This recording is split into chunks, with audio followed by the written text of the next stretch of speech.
اعوذ باللہ من الشیطان الرجیم بسم اللہ الرحمن الرحیم فألقی السحرة ساجدین قالوا آمنا برب العالمین رب موسیٰ وہارون۔ صدق اللہ العظیم۔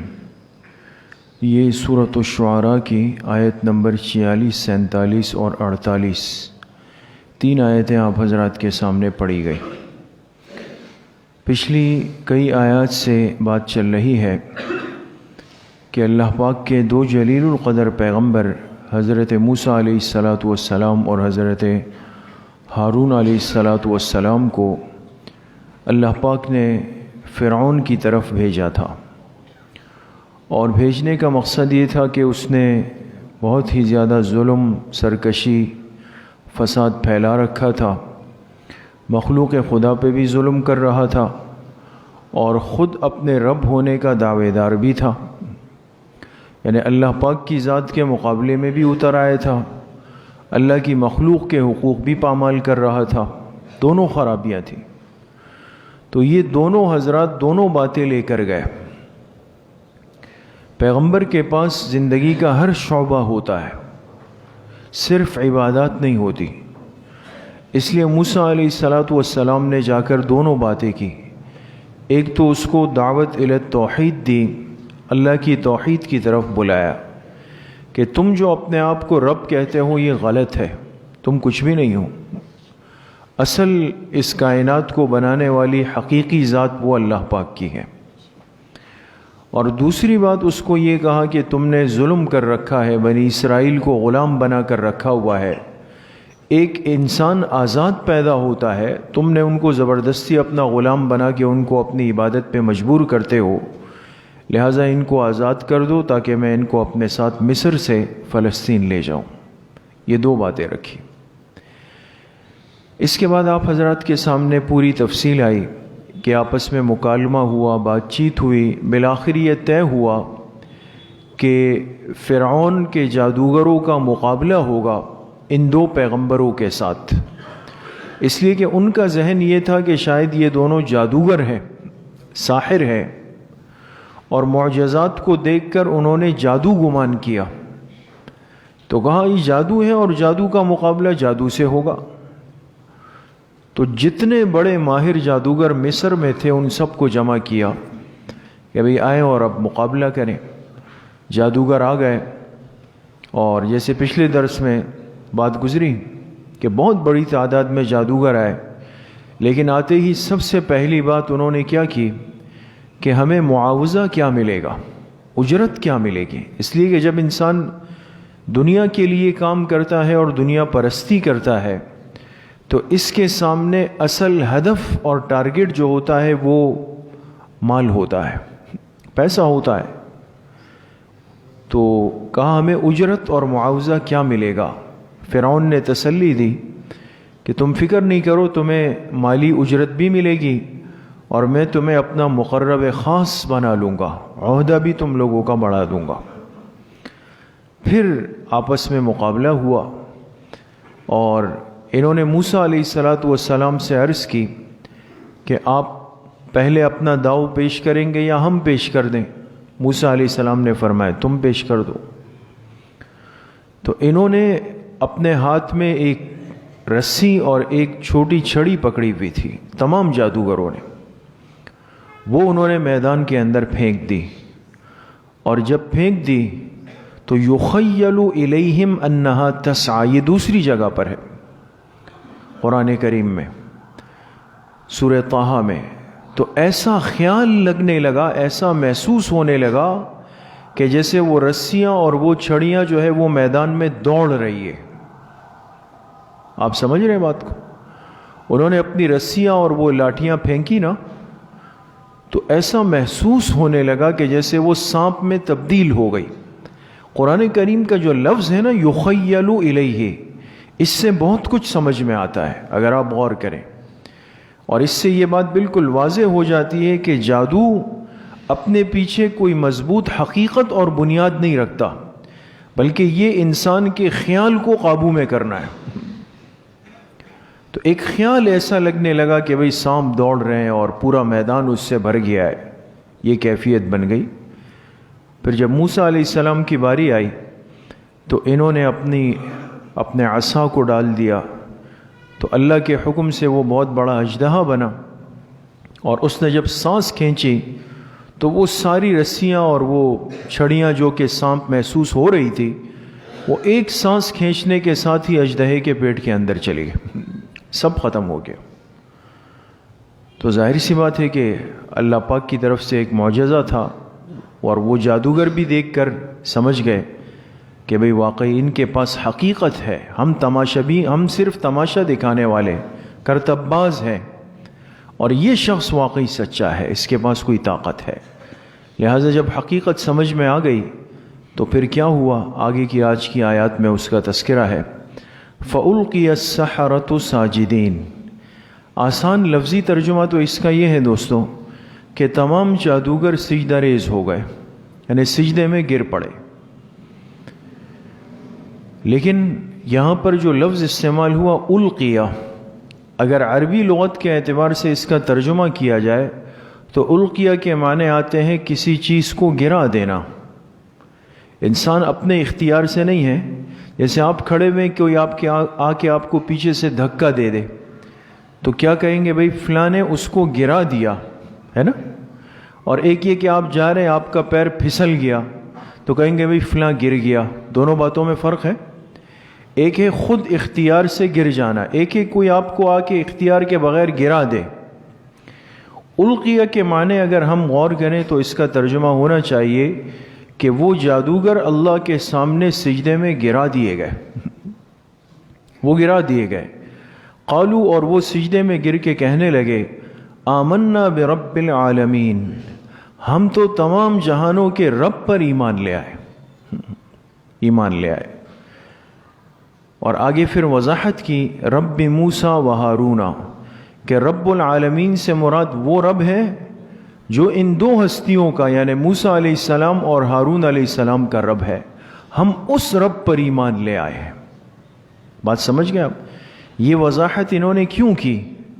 حالانکہ رب العالمین کہہ چکے تھے کہ ہم رب العالمین پر ایمان لے آئے، لیکن فوراً کہا کہ رب العالمین کون ہے؟ جو موسیٰ اور ہارون علیہ السلام۔ کیوں؟ اس لیے کہ فرعون بھی تو اپنے آپ کو رب کہتا تھا نا، ہے نا، وہ بھی تو اپنے آپ کو رب کہتا تھا، انا ربکم الاعلی کہتا تھا، صرف رب نہیں، سب سے بڑا رب۔ تو ممکن تھا کہ اتنی وضاحت کے بعد بھی لوگ نہ سمجھتے، اور آمنا برب العالمین کا مطلب لوگوں کے ذہن میں یہی ہوتا کہ وہ کون مراد لے رہے؟ فرعون کو مراد لے رہے، وہ بھی تو اپنے آپ کو رب کہتا ہے۔ تو جادوگر سمجھ گئے کہ شاید اس جملے سے تمام لوگ سمجھ نہ پائے، تو فوراً کہا کہ رب العالمین سے مراد فرعون نہیں ہے، بلکہ موسیٰ اور ہارون علیہ السلام کا رب مراد ہے جو مالک حقیقی ہے۔ تو اس سے یہ بات واضح ہو گئی کہ اگر کوئی بات ایسی ہو کہ جس کو وضاحت نہ کرنے کی صورت میں اشتباہ کا اندیشہ ہو تو انسان کو اس بات کی وضاحت کر دینی چاہیے۔ خاص طور پہ ہم جس فتنوں کے دور سے گزر رہے ہیں، اس میں ایک بات بہت ہی زیادہ ایک خطرناک صورت اختیار کر گئی ہے، اور وہ یہ کہ بہت سارے باطل پرست اور ایسے ملحدانہ ذہن والے لوگ ہوتے ہیں کہ جن کے اندر 100% دین کا زہر، دین کی دشمنی، دین کا بغض بھرا ہوا ہوتا ہے، لیکن وہ کام کرتے ہیں تو دین کا روپ اختیار کر کے۔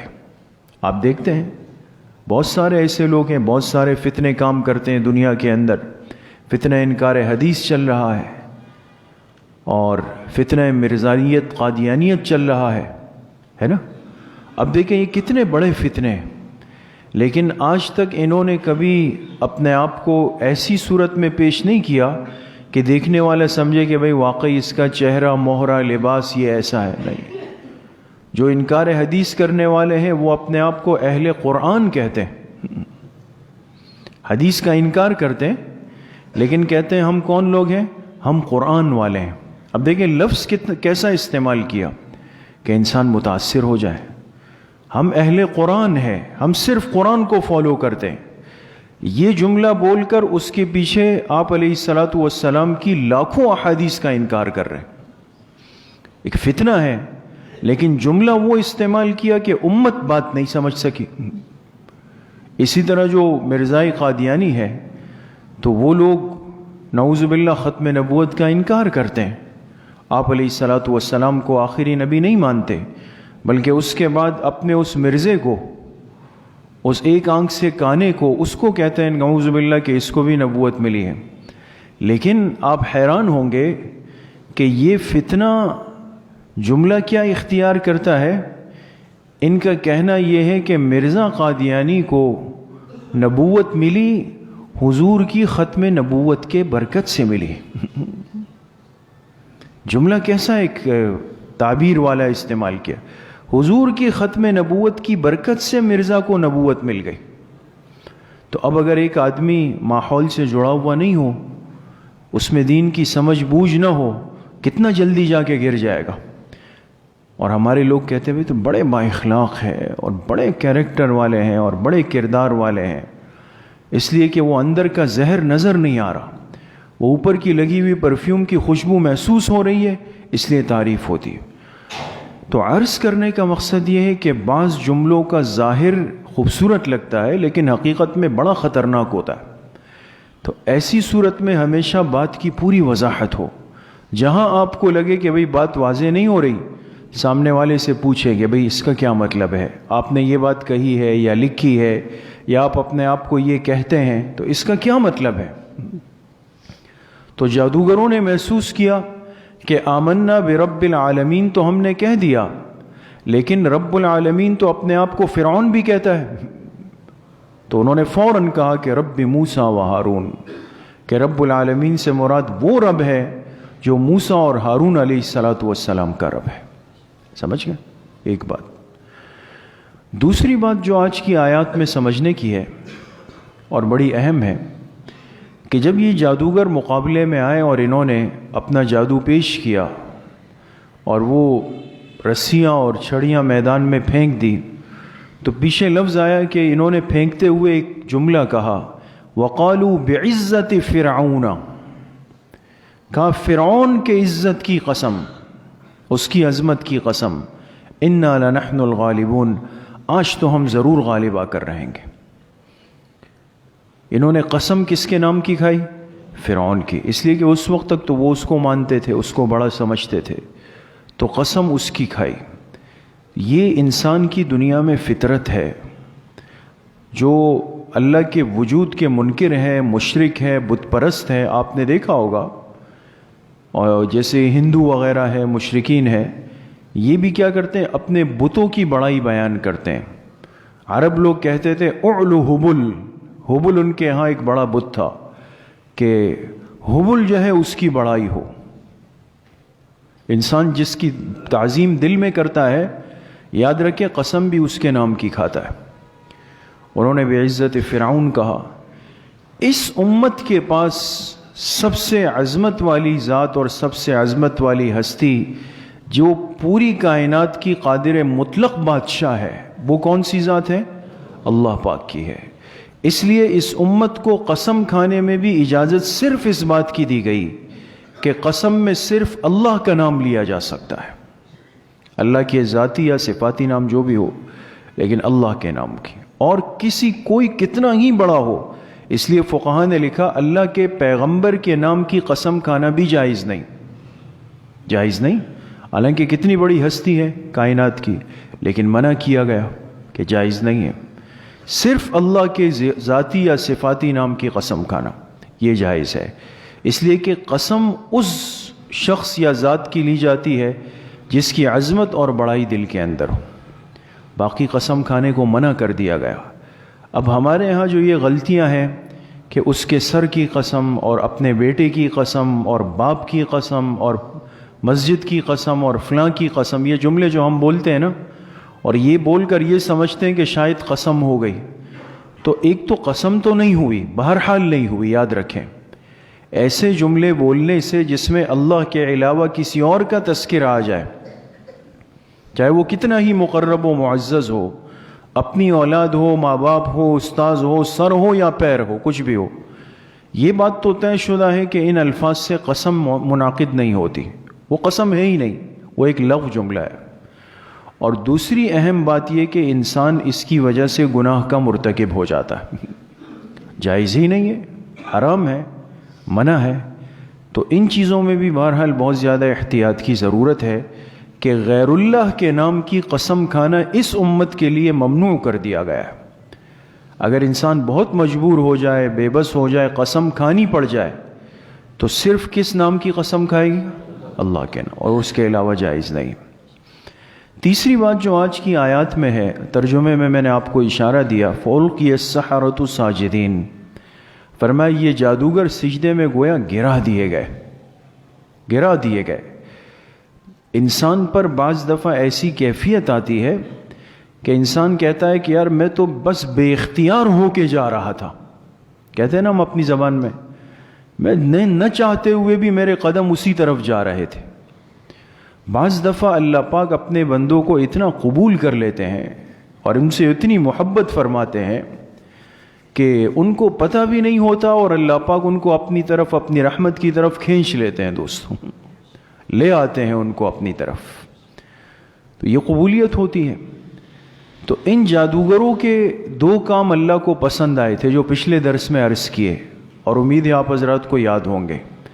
دو کام ان جادوگروں نے ایسے کیے جو اللہ کو پسند آئے۔ پہلا کام کیا تھا کہ انہوں نے لباس وہ پہنا تھا، لباس حلیہ وہ اختیار کیا جو حضرت موسیٰ علیہ السلام کا لباس تھا۔ انہوں نے کہا بھئی ہم وہی پہنیں گے، اس لیے کہ انسان جس میدان کا شناور اور ماہر ہوتا ہے وہ کوشش کرتا ہے کہ بھئی اسی طرح کا گیٹ اپ بنائے، اسی طرح کا حلیہ اختیار کر لے۔ تو انہوں نے اپنا جو لباس تھا وہ موسیٰ علیہ السلام کے لباس کی طرح ڈھیلا ڈھالا لباس بنایا۔ تو اللہ کے ایک مقرب بندے کی ظاہری مشابہت اختیار کی، لیکن اللہ پاک کو پسند آ گئی۔ اور دوسرا عمل کیا تھا؟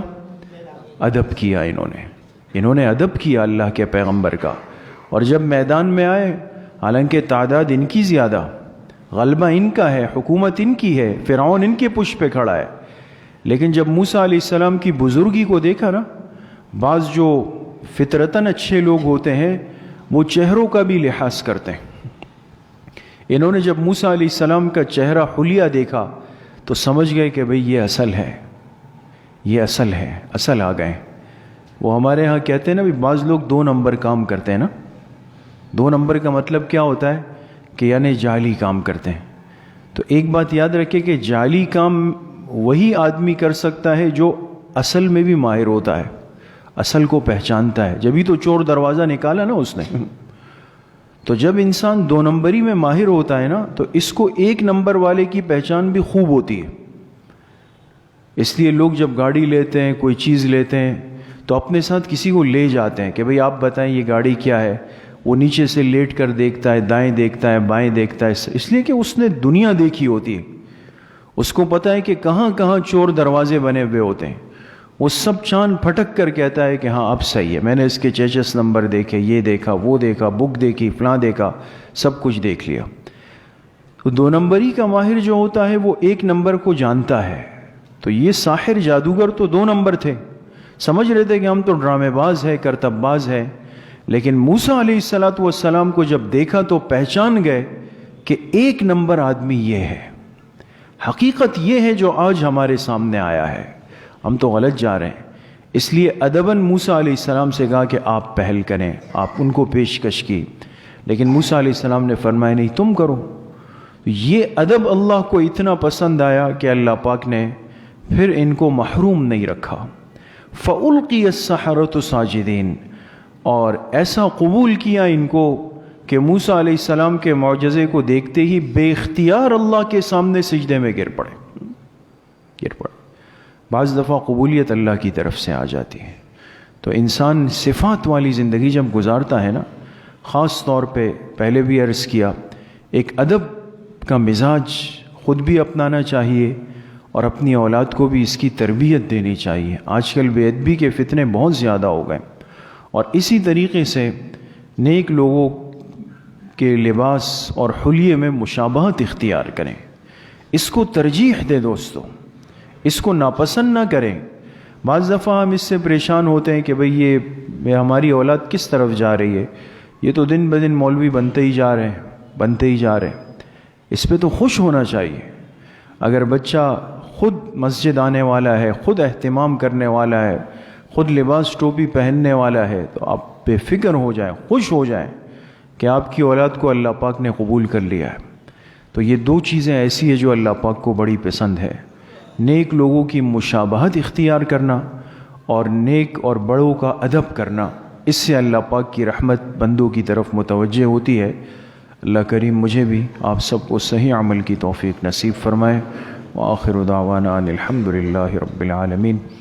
انشاءاللہ کل بروز ہفتہ حسب ترتیب صبح 11 بجے سے 11:30 بجے تک مستورات کی اصلاحی مجلس ہوگی بنات کے مدرسے میں، اور عصر کی نماز کے بعد انشاءاللہ آپ حضرات کے لیے بیان اور ذکر مراقبے کی مجلس ہوگی، اور عصر کی نماز آج سے 5:15 ہو گئی ہے۔ الحمدللہ رب العالمین والصلاة والسلام علی سیدنا و سندنا و مولانا محمد وآلہ وصحبہ۔